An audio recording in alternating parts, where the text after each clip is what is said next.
These are new glasses, Marc Jacobs. Nothing's ever too much, if you're pure like me.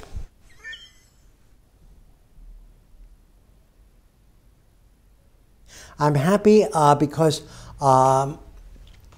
even though now I'm 73, and I'm getting ready to make the best career move an artist can make, and that's dying. Because, it's just a joke, but it's a very true joke. Because when you die, then you join, if the work is good enough and it's powerful enough, which I believe mine is, I will join the icons of photography, and that gives me a great joy. But I've been working very, very hard always, but more than ever before, because time is running out. We say in New York that the clock is running. The clock is running. All the numbers are coming out of the clock. They're running away, you know? And it's inevitable. But the new work at the Gallery Baudouin Le Bon is different from what's shown at the BNF in the sense that in the BNF show and in my earlier work, I relied to a great extent on heavier subject matter, manifestations of history or the context of what I was photographing, the subject. And now the work is more universal. And since it's so new to me, I have to make more of it before I basically can define it, the new work.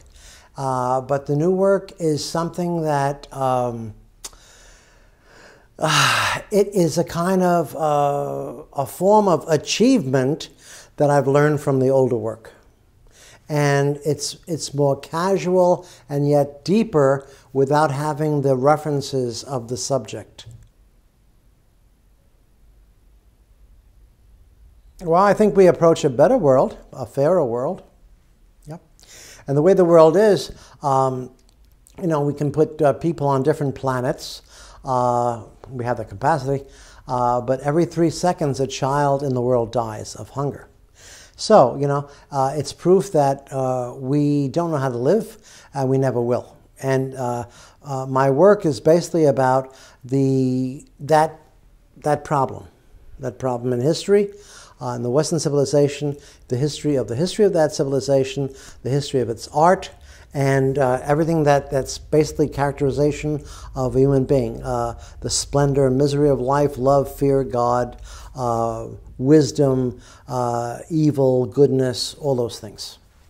All the things that make us what we are. We're confused. We're confused, but we have the capacity to basically change the world.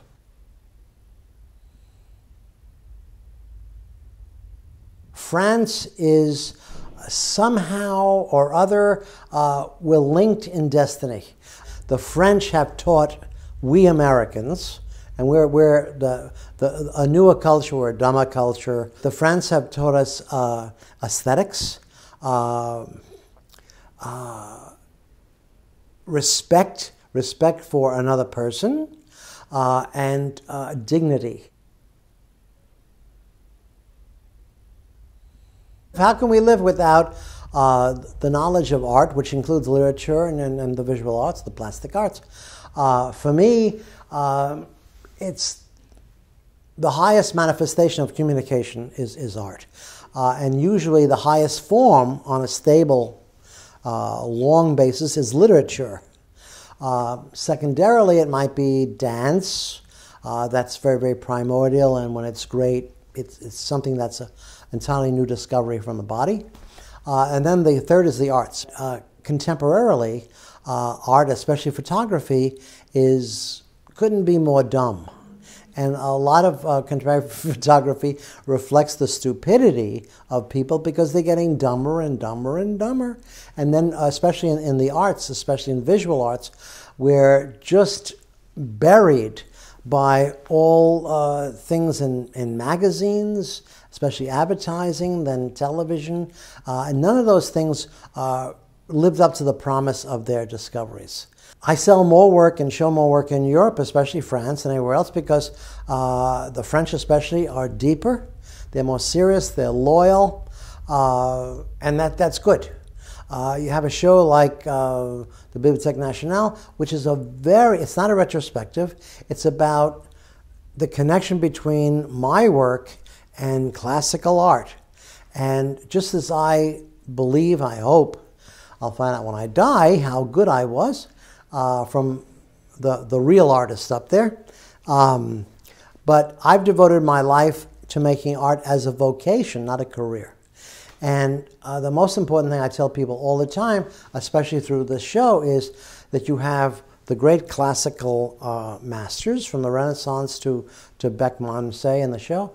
And not only do they devote their lives, they rather die than not make art, we'll say, and that's not a neurosis, that's a necessity. The second thing is that they just didn't want to only contribute to their medium. Anybody can do that, you know, you can have a Polaroid and here's another photograph, and that's nothing. But what they wanted to do and did was they created a new vision, an incarnation of life through themselves. And that, to me, is the criteria of art. And so the show is an incredibly good show. It's a great success. Then we worked 3 years on the book, both the Del Pierre book and the BNF books. And they're very good. I'm privileged to be in those books. They're my 21st and 22nd book. I'm working on 2 other books now. And so things are good. I feel good about things. I feel as though this should have happened maybe 20 years ago, but that's okay. Actually, it was very good for me because of my ego, because my ego is very, very, very, very sensitive.